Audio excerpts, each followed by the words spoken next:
Welcome to the Slop Farm. Enjoy the video.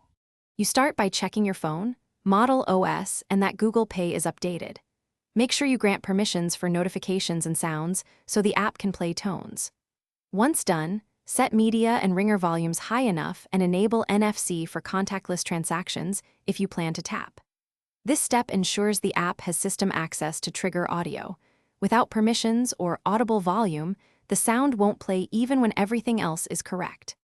Next, dive into Google Pay's internal settings. You tap notifications or sound and pick the specific payment tone or toggle the play sound option for transactions.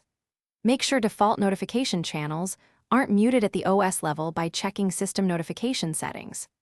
Once you choose a tone, use the app's test feature or send a small benign payment to yourself.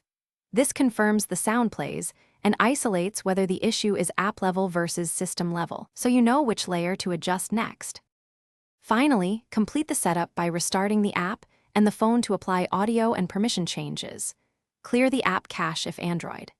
Make sure Do Not Disturb isn't blocking payment sounds, inspect notification channels for Google Pay, and disable nearby Bluetooth audio devices that may divert sound.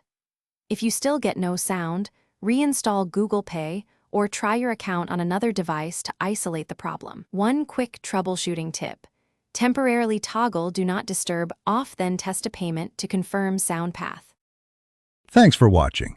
Consider subscribing if we helped you today.